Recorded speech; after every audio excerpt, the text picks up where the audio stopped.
In our international review of this week, we bring back a very interesting topic. The OECD presented a case of study related to the successful companies and how their work can be a lesson for public policy. The 14 companies that were mentioned in this study case were divided in three groups: airlines, retail, and others. The companies mentioned in the airline group were Southwest Airlines, EasyJet, and JetBlue. In the retail group, we found Tesco and Carrefour. Finally, on the third group, we found 9 corporations: Accor, Amex, AXA, eBay, Endemol, FedEx, SAP, Starbucks, and Vodafone. In general, these companies distinguish over the rest by reflecting the relevance of their experience for public policy. What does this mean?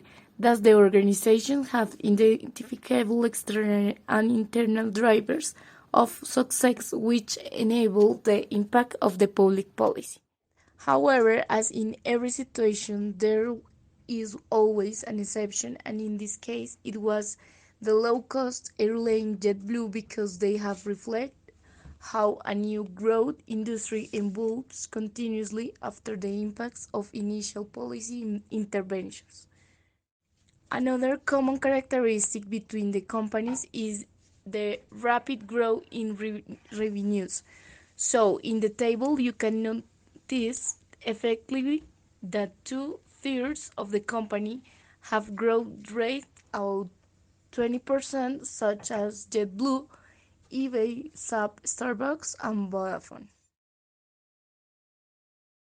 Also, it's evident that the retail sector is the only exception by having the lower growth in general. Tesco has growth rate per year of 13.6% and Carrefour has a rate of 14.5%. Also, having these numbers in mind, it becomes really important to understand that success is related to a determined time of period because any company can't be successful forever. Also, having these numbers in mind, it becomes really important to understand that success is related to a determined time of period because any company can't be successful forever. That's correct, but it also becomes necessary to know that companies that were mentioned on the study case have a small number of countries related to the locations of its headquarters. So the countries that were mentioned were United States, United Kingdom, France, Netherlands, and Germany.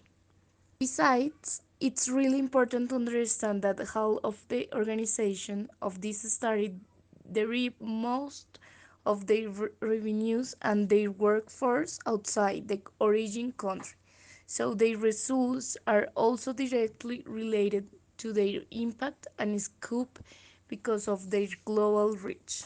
Yes, so this also means that they were affected by public policy in a large number of countries, but also their company decisions had a strong local impact in a wide range of countries. So, the 5 factors that contributed to the success of these companies and were shaped by policy were: the first one, openness to foreign investment and foreign competition, referring to the possibility that these companies had to gain size and improve their productivity in order to avoid the expansion of the competitors.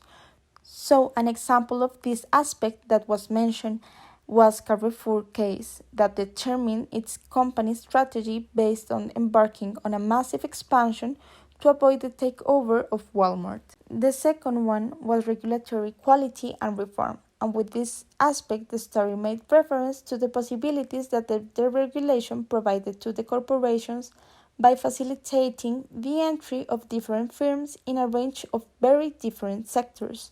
So an example of this was AXA, a privatization and liberalization of pension funds organization, to Endemol, which is a relaxation of European rules regarding sale of foreign TV programming.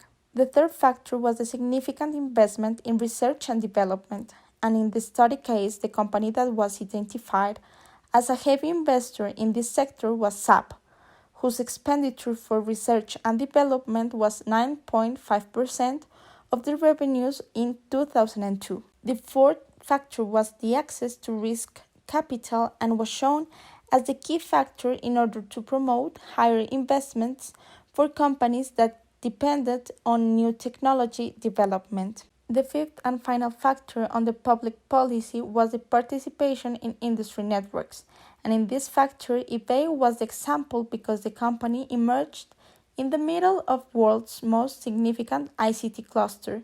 So this illustrates that physical or virtual networks fostering close university research industry cooperation help breed innovate companies and extends it to the services sector.